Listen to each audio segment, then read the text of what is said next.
Hi there, Loy Machedo. Sweeney from LoyMachedo.com. Who is Loy Machedo and Think Personal Branding? Welcome once again to another edition. Sounds like one of those breaking news, with stuff from UAE and the Middle East. Well, since this is going to be a long video, what I've decided is I've broken down the different segments of my talk. You can check in the instructions, in the description box below. There will be the heading of what I'm going to say and a timestamp. So if you want to go, let's say you only want to hear about the recruitment company story, or you want to hear about the businessman who got jailed, or funny stories, there is a timestamp there. You can go to that part of the video. All right, for those of you who don't want to listen to everything. So if there is any particular one you want to listen to, there's a timestamp in the description box below. If you just want to listen to the whole thing, well, just stick around. All right. So today's summary, the summary of my talk is I'm going to give you a couple of instructions that when you send me an email or when you get in touch with me. Then second one is the job updates for the market with regards to jobs. Third one is I'll show you a few photographs of empty shops that viewers have sent to me of UAE. Fourth one is a couple of disclaimers that I want to give you. Point number 5 is a story of a shipping company and the disaster that they faced. Point number 6 is a gentleman who was based in Dubai, went to the United States, stayed for many years, came for a visit, and what he found out. Point number 7 is dirty recruitment techniques by an ex-recruiter who was working for a recruitment company. What are the dirty techniques that they play?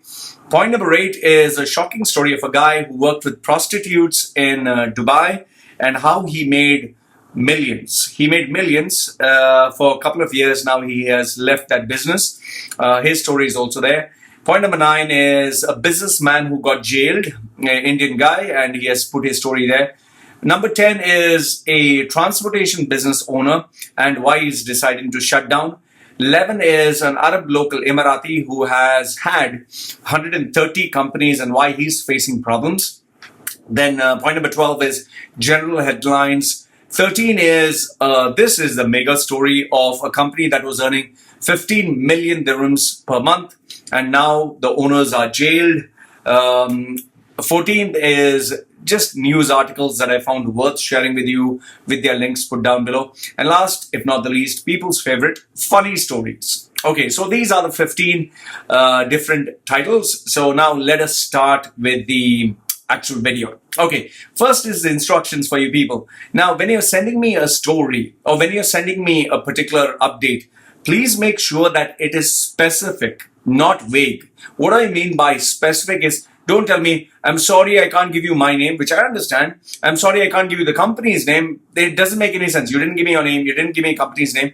You're just giving me information like, the market is bad. The company is not doing well. They didn't give us a salary on time and they're making us work many hours. Please share this story. What am I going to share? What am I going to say? The guy whose name I don't know, obviously I can't mention your name, with a company that I cannot name is terminating X number of people, which I cannot tell you, is not giving their salary, which is how much is the amount. If I don't say anything and I give vague stuff, nobody's interested. Please give me something specific. If you cannot trust me, then don't get in touch with me. It's as simple as that.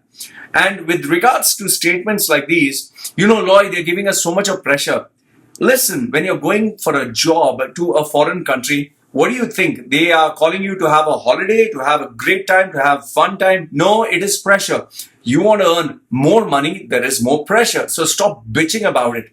And then there is, Loy, if we don't perform, they are terminating us. Obviously, if you don't fucking perform, they will terminate you. They want only people who perform. You mentioned on your CV, I'm a hardworking guy, I show results and all that. Then show fucking results. You don't show fucking results, obviously they'll terminate you. And then, you get idiots like these geniuses who are telling me, Loy, I'm prepared to tell you about our company's illegal activities. How much will you pay me? How much will I fucking pay? Go fuck yourself. Keep your story for yourself. Another guy is like, Loy, I have lots of information that I'm ready to share with you and videos and photographs, okay? But you'll have to pay me per month a salary. No, thank you. I'm not interested. Keep them in your smartphone. And another thing which I want to share with you is, people who comment below my videos. Now, I don't mind you, commenting about me. I don't mind you disagreeing with me. I don't mind any of these hate comments, okay? But what I do mind is when you start advertising your company, advertising. I got one guy from Udemy course who's advertising. You want to learn about Dubai or about VAT. Subscribe to this course. Use Machedo as to get your discount. Don't fucking use my name. Don't use my channel to promote your fucking videos, okay? And don't put your email address and say, you want to know the reality of the job market, send me an email to this, or, advertise your company website. I'll mark you as a fucking spam and you'll not be allowed to comment ever again. And if you troll, there was this guy who commented, I think nearly 100 comments. I just kept scrolling. I was like, what the fuck is he doing? And he kept copy pasting the same thing. You will be blocked and the comments will be deleted. So as simple as that. So use your fucking brains, man. And if you're sending me images, guys, please use at least, there's a guy who sent me photographs of as if he's running and, I couldn't see anything. Have a decent fucking phone. Take a proper decent fucking photograph. If you can't do that, don't send me the fucking, send me all fucking blurred images. And Loy, I'm sorry, I was just scared. I couldn't send you clear images. Then don't fucking send me. Either you send me clear images or don't fucking send me at all. Okay. Now coming to the job updates. Job updates is out of the 43 or 41 people who subscribed to my services from December last week. I think 3 guys got their jobs, 3 of them, because you see the new year is just starting. People are just getting back into the groove. So 3 guys fortunately got their jobs. Some others had something shady. So here I'm just sharing these things. If in case you are being offered a job with these clauses, be careful. One of them was offered 15,000 dirham salary. That is what they agreed.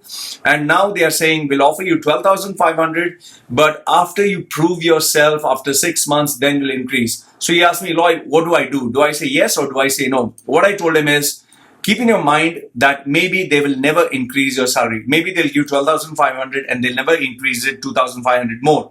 So if you're okay with that, then go ahead. Otherwise, what happens is most of these companies who promise and say, we will increase your salary after 6 months, they never increase because they'll say market conditions are bad, your performance is not good, we didn't get the payment, how can, the boss is not in town. So he was promised 15,000, but he's given 12,500. He is asked, start with this, will increase. So it's up to you.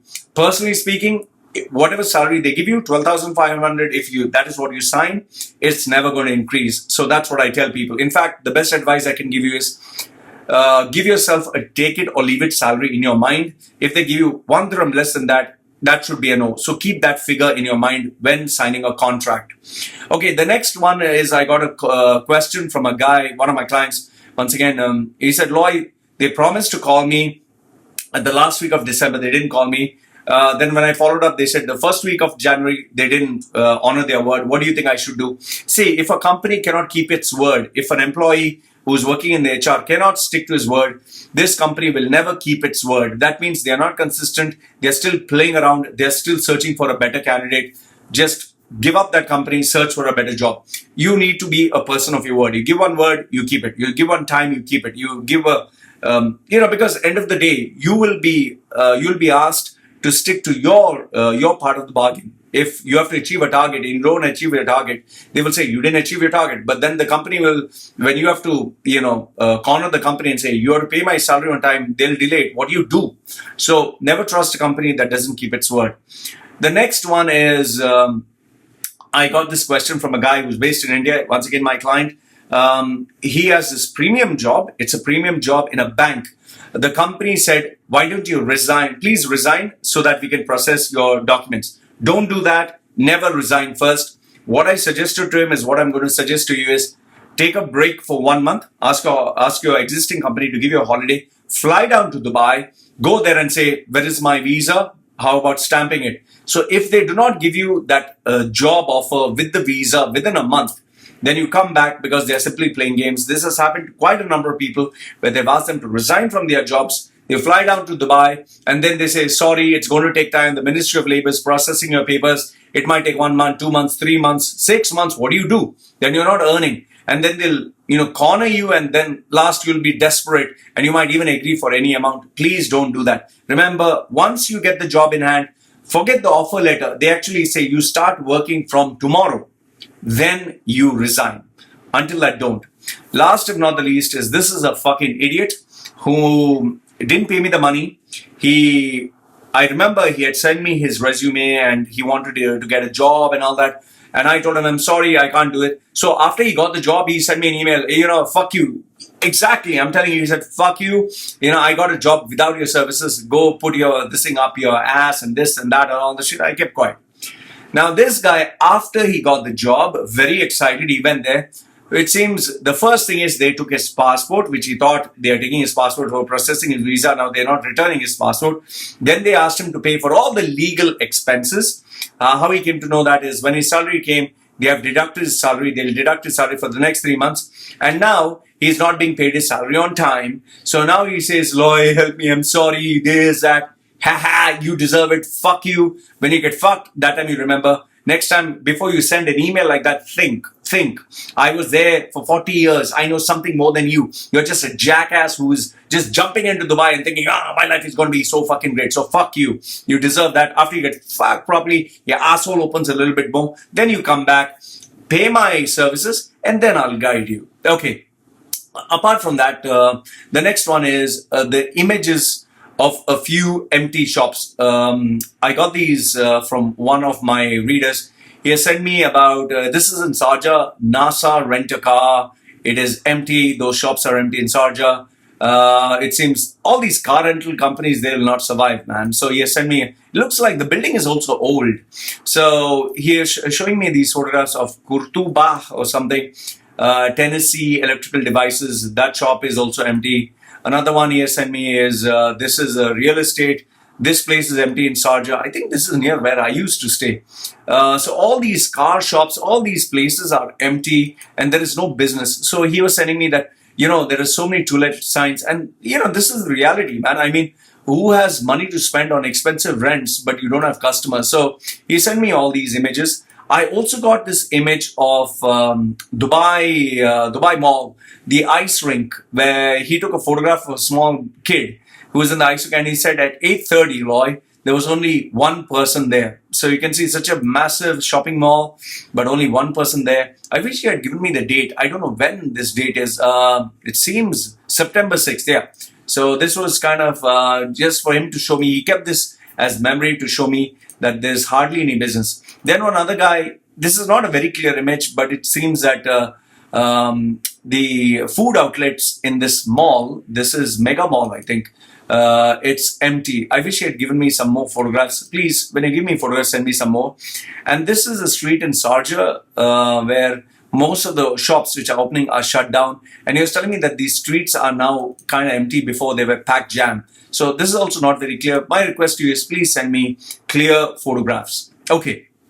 Now, point number 4 is the disclaimer that I want to give you. In my previous video, I spoke about these Gora guys or these white guys who get paid big salaries and were working as plumber back home, and here they become manager. Now, what I need you to understand is I didn't say all the guys with the Western passport, all the Goras. No, it is the people who take advantage of the system.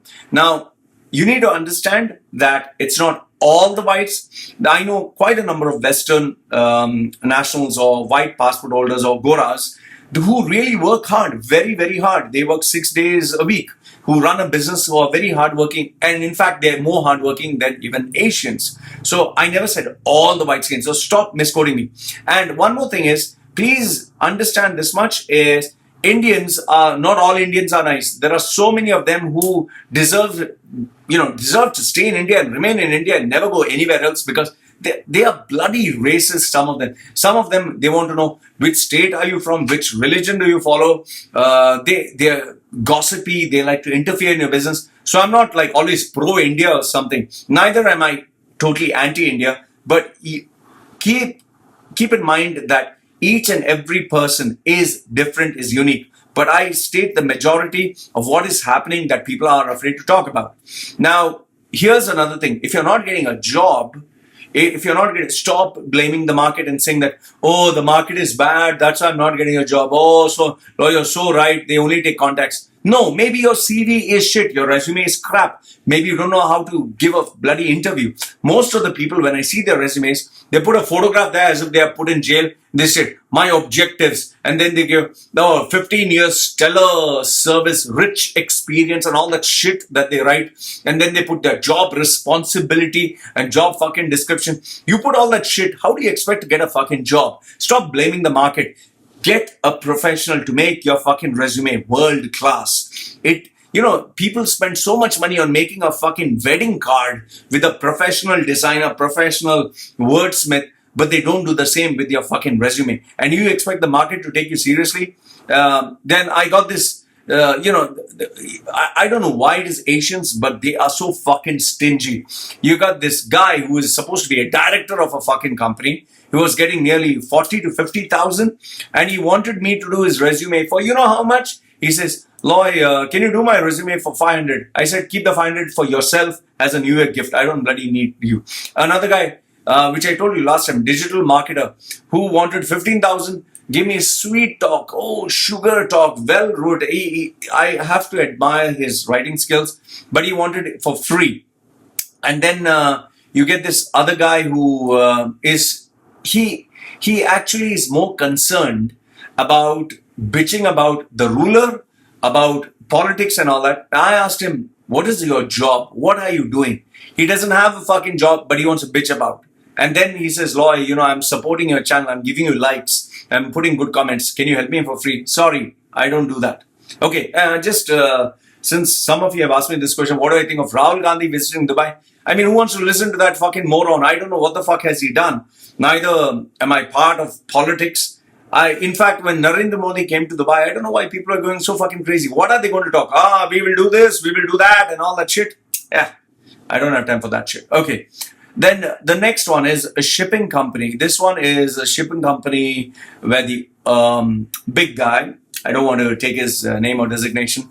It seems Cosco Shipping Lines, which operated in Corfacan, has been moved to Abu Dhabi due to the heavy road tax imposed by the Sharjah government. Any truck that passes through Sharjah has to pay now 420 dirhams. So this guy has around 20 containers that pass through every single day. He has to pay 8,400 dirhams, which cost him around 3.1 million annually. He's like, Loy, I never had the budget for this, and I might have to shut down my business. So that's another tragedy. And another finance controller of a shipping company whose salary was 45,000 dirhams. Right now, he is having a legal battle with him stuck because he was the authorized signatory and they have not paid salaries for a couple of months and they have not even given their severance package. So, that is what I tell you. Understand the laws of the country. If you're going to be the authorized signatory, you're going to be in deep shit if the company goes, tits up. Okay. And another guy who also works for shipping, I think in one of the ports, he said that the construction of the new terminal at Fujairah Airport has been suspended. So, and the people who are already involved, who purchased the materials, they are stuck now. Okay, now comes the next one is this New York resident who was before a Dubai resident. He said, Loy, I've come to Dubai after 17 years. I was an ex-banker for this big bank. I went there for New Year's. I just for old time's sake, went to visit the bank. None of my colleagues were there. I contacted some of them, tried to find out. 20% of them still exist, but majority of them are under tremendous stress. In fact, I went to Jumeirah area where I used to visit most of the shops. As for him, none of the shops are there. My son's preschool toddlers in Dubai has been shut down, which, is very predictable. Okay. Now comes the dirty recruitment technique. It seems one of the guys works in a recruitment company. He requested me not to mention the recruitment company. This company advertises fake jobs in newspapers, classifieds, as well as websites, including Dubizzle. He says, my company has been conning and cheating other people with regards to jobs. As soon as candidates apply, we take all their details and we use their details to market to other companies, stating that we have a massive database. In fact, some of them, we even charge them money just to advertise about them, and we give them lots of hope. There is another sister concern where they do migration. He's saying this is totally fake. We are taking money from them and promising them that they would get their their green card or their green signal to go to that particular country, Canada, US, UK, Europe.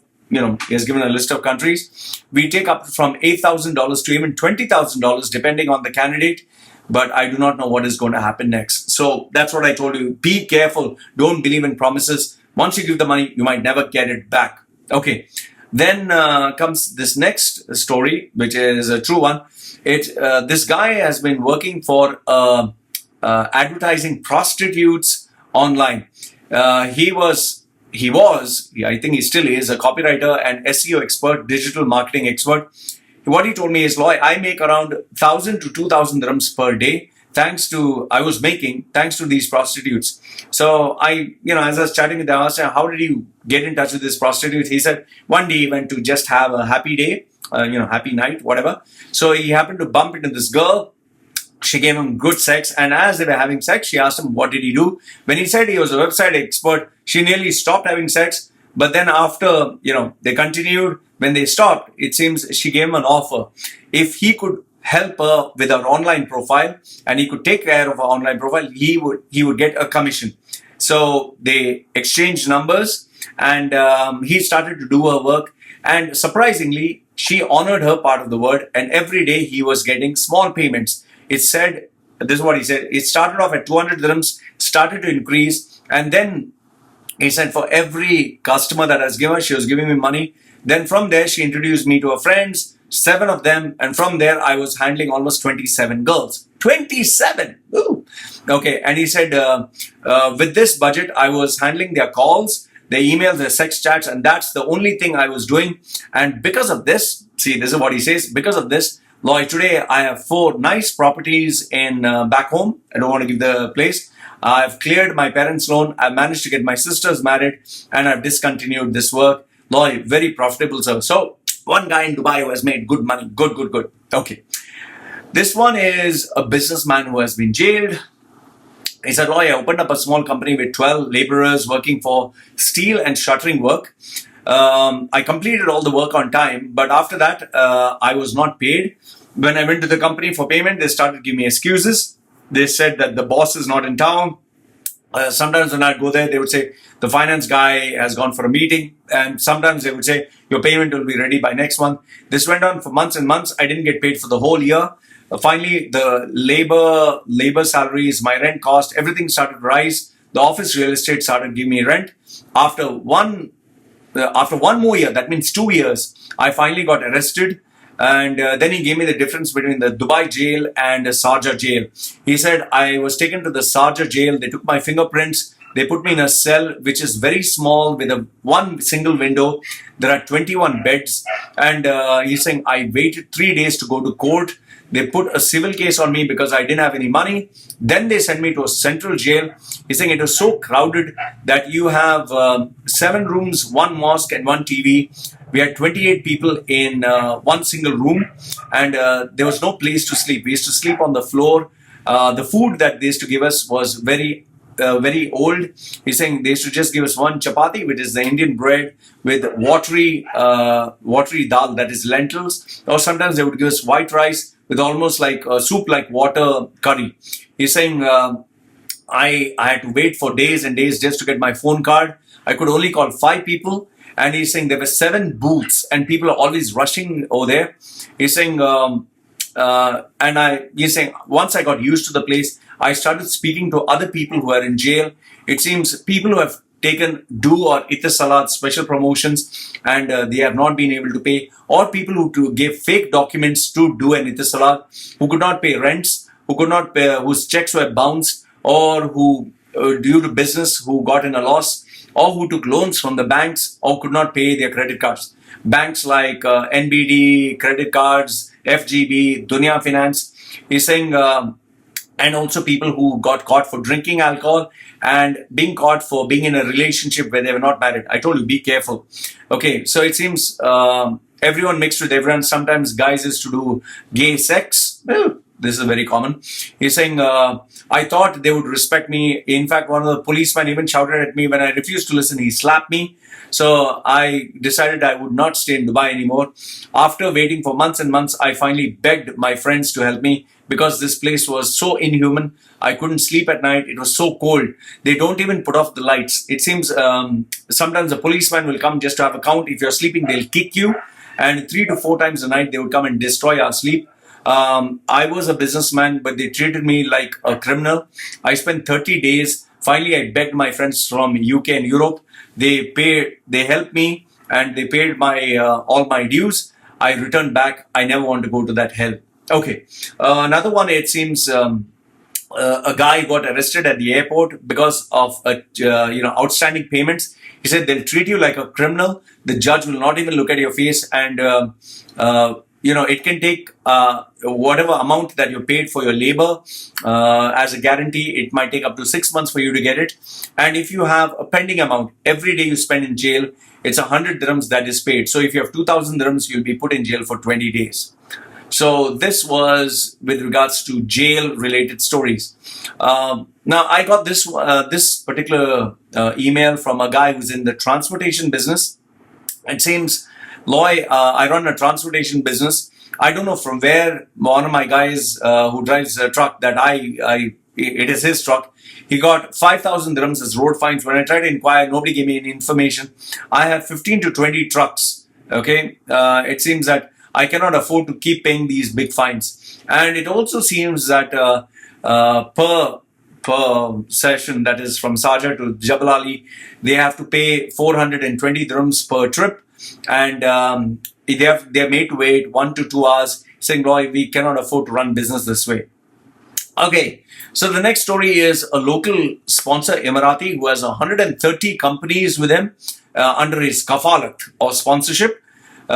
Before, he used to live like a king, spending money every day, buying expensive cars, traveling to Europe, US with his families. He used to buy expensive toys for his children, and he used to buy the latest cars every single year.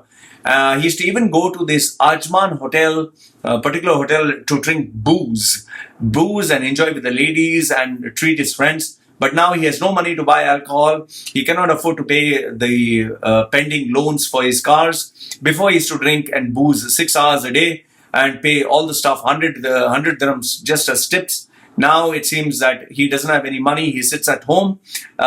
His whole time is spent just trying to get the money from the people who have taken his sponsorship. And now he is in serious trouble.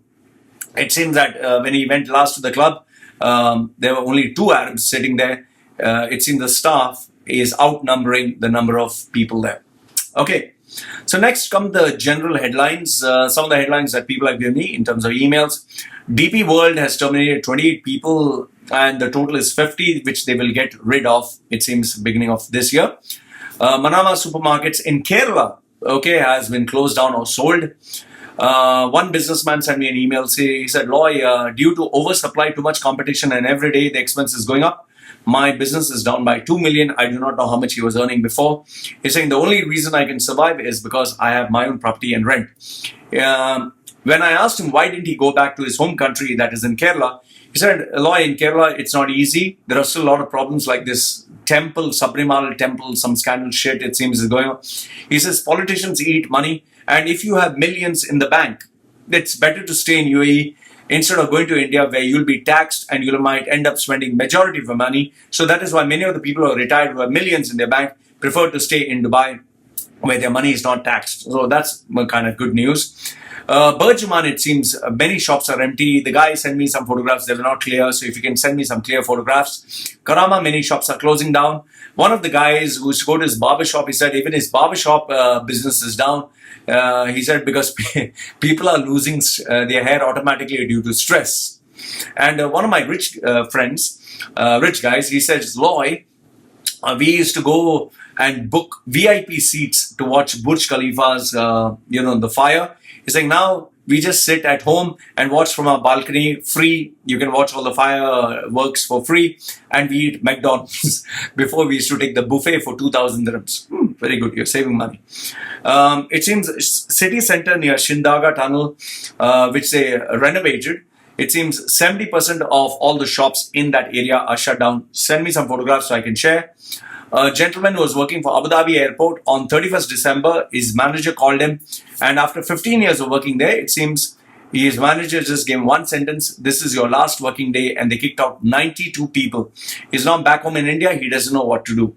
And last but not the least, these are a couple of emails that I got that people got cheated from Dubizzle, some migrating companies, which I told you before, and also network marketing. They have spent almost anything from 2,000 dirhams to 20,000 or 30,000. I mean, you guys are crazy, man. There's no secret to being rich.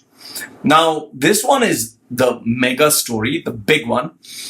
A company that was earning 15 million dirhams per month, they went bankrupt. So this is a gentleman who knew the family of friends of this company. It seems Essar Engineering and Natural Packaging. It took 24 years for this company to be made, where they were earning 15 million dirhams per month, and now they went bankrupt. So I asked him, is it because of some cheating by the government or something? This is what he told me. He said it was because of the children who ran the company. They ruined it with their new ideas. Some of the reasons why they lost all their money, it seems they participated in the palm, and they were supposed to bring 5,000 laborers, which they bought. They got 5,000 laborers from India. They paid for their visas. They paid for everything, their stay. And finally, it seems the project was suspended, and that is where they lost one major chunk of their money. Then another area where they lost their money, it seems Siemens was the main contractor and Diva was a client, with Essar being the subcontractor for these substations. It seems 1,000 substations, and they had a clause which was called the back-to-back clause. So what is the back-to-back clause? It seems when you sign up for a back-to-back clause, it is only when the main contractor gets paid, then you get paid. So the client has to pay the main contractor, and then the subcontractor gets paid. So Diva did not pay Siemens, Siemens did not pay Essar, and that is why they lost a lot of money. Another one, what he told me is Essar was, there is a normal contractor and there is a nominated contractor. So nominated by the consultant. So it seems, this is controlled by the consultant. So because of this, because of these clause and subclause, they ended up not getting paid. It seems 1.2 billion. 1.2 billion. They ended up in loss. Now the partners, some of the partners are jailed for last 3 years. They had a block factory, foam factory. They had 8 factories. And the gentleman said, this is what happens when children take over a business. Imagine, 15 million bloody fucking dollars. Dirhams. If I got 15 million dirhams, I think I'd just retire. And they ended up with nothing. So second last is 3 articles. One is by Financial Times. I'll put the link. Subscribe to them if you'd like to read more. Financial Times is one of the top papers in the UK. They said, this is what they have to say. You'll not be able to read the article unless you pay for it. It seems a series of government reforms in recent years has failed to revive Dubai's economy. And why is Dubai's economy suffering? It seems tensions with neighboring Iran, the war in Yemen, the embargo on Qatar, and this has affected trade, tourism, and retail, and also because of failed promises and inability for them to deliver the projects on time. Added to that, you have oversupply of real estate, sluggish white-collar job market, high cost of living, and tougher financial regulations because they almost got blacklisted. It seems many of the well-paid executives are moving out. British citizens who were once the backbone of the managerial, where they used to worship these white skin, these goras, now it seems they are leaving in droves. And once they go back to their country, they have to fit into that culture once again, and they are not able to get jobs there. That is why people are afraid to come here. It seems the UAE population, which peaked before the oil crash at 130,000, is now pegged at 100,000. I didn't get that information. Oil crash, 130,000, I think, barrels? I'm not too sure. Okay. South Asians who once regarded Dubai as the repository for tax-free money, now they are worried about whether they can actually get a job. Real estate has crashed. Property sector has dragged the Dubai financial market. It seems that the DF DFM, that is Dubai Financial Market, is sorry, is the worst performing browse of 2018. Even hoteliers have had to cut room rates lowest in 14 years. One person who refused to be named, he said the trouble is now they have started their reforms a little bit too late and too little. So that is UK Financial Times, one of the top prestigious financial papers. Gulf News reported that shops in Al Gubeba bus stop have shut down. This is January 4th. 72 people who are working there, Indians, Pakistanis, and Bangladeshis, have lost their livelihood. Many of the businessmen who were there in UAE for 40 years, 40, are now left in a limbo. They do not know where to go. One of them, who preferred not to be named, said, I used to pay 11,000 per year for rent. Wow, that is super cheap. Super, super, super cheap. You're lucky you only paid 11,000. 11,000, some places they charge per month. He's saying, now I'm not able to get this rent. Yeah, you will get a rent of almost 100,000 to 200,000 now. He's saying, for 40 years after being here, I do not know what to do. You know, this is where I kind of get pissed off. 40 years, you're fucking minting money. And now, you know, you lost your luck. So, you know, what do you do with the 40 years of all the money that you made? Stop complaining. For 40 years, you fucking made money. If you didn't save money, that's your fucking problem. However, I feel sad for those laborers and those, you know, guys working in small positions. Some of them work for 25 years and now it seems nobody will give them a job. This is the reality. You know, when you open a business in Dubai or the Middle East, anytime your business can shut down and anytime they can ask you to fuck off, and that's the end of your life over there. And last but not least, Arabian business, which I'm very surprised, Arabian business, you know, they have got fallen into trouble with the lots with the UAE government because they have had to retract their stories. This is 4th January, where they say that Abu Dhabi and Dubai have hit rock bottom, 12% of the real estate market. And as for that, Dubai, out of 150 cities, Dubai is 138 and Abu Dhabi 140. So they are regarded as one of the worst performing markets. So this is not from my pocket. This is Arabian business. I'll put the links down below. So last but not the least, these are some of the funny stories. People like to hear funny stories. So one of them, the guy says, "Oh, you are a super celebrity. You know how to differentiate yourself. You're a great person and you'll be world famous." I don't want to be world fucking famous. I don't want to be a fucking celebrity. I just want to make money, take care of my family, earn my livelihood, offer value to people who are sitting for jobs, and that's about it. Now, this one is even more funnier. This guy, he sent me a message. His name is Desoj Sebastian. He's a personal finance officer at Finance House, who is working for Finance House. He's also working for Dunya. He told me, this is his words, that Dunya Finance is doing very well. They have given a salary increment and they have increased people's salaries by 4,600 dirhams per employee. So I'm giving you his words. I don't know how far it's true. He sent me his LinkedIn link to verify and said, "Loy, this is who I am." I said, "Okay, great." And it seems that Dunya Finance is making lots of money.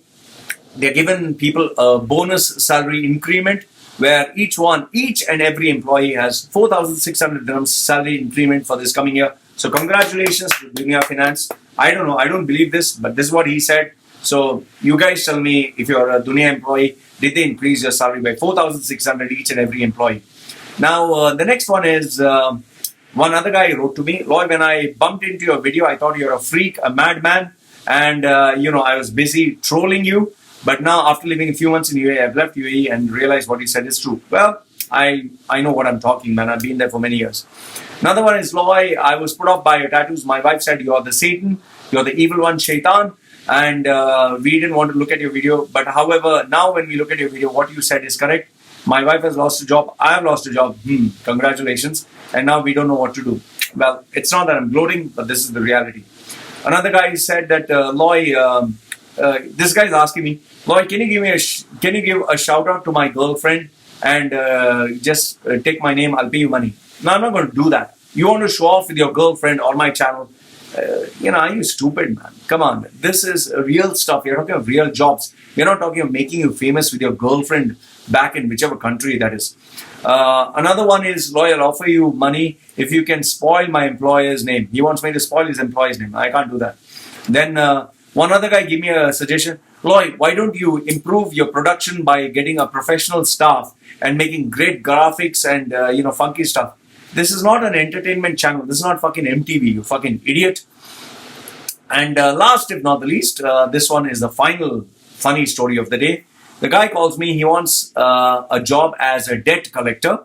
He lost his job. So he said, Loy, I want your services. I told him my services, obviously $157 for consultation and making the resume. He said, Loy, what if I don't want your consultation?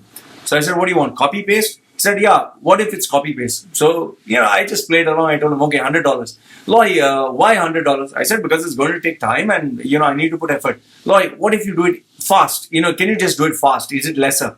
So then I told him $50. And then he tells me, Loy, it's still excellent. So finally I told him, like, okay, what can you afford? What can you give me? You tell me your budget. Finally he tells me, Loy, I can pay you 50 dirhams. 50. He wants a job as a debt collector for 50 dirhams. So I finally told him yes. Okay, fine. So I just want to see what would he say. Finally he tells me, imagine $15 US, 1.5, that is 50 dirhams. He said, Loy, I'll just discuss with my wife and get back to you. I'll discuss with my wife. I'll ask my wife permission, then I'll get back to you. Okay. So these are the kind of idiots, and I don't know if he sent me his CV, but he also said, Loy, keep it confidential. Don't tell anyone. Don't tell anyone that I approached you. Don't worry, I'll not tell anyone that you approached me. So guys, these are some of the updates. Some are silly, some are funny, some are worthwhile. But like I told you, I'll share with you everything that I get, and I hope it adds value to you. Please do support this channel if you do find any of the updates useful. Always, like the video or share it with others. And if you'd like to donate, I told you always, anything small, whether it's $1, $5, $10, because small bits make the big ones. And do send me the videos. Do send me the snaps, clear photographs, and specific stories. Don't send me rumors. Don't send me outdated information. And I'll always keep it confidential. So this is Loy from Machedo.com. Who's Loy Machedo and Think Personal Branding? Signing off for now. Give me your ideas. Give me your suggestions. This is me saying goodbye. Take care.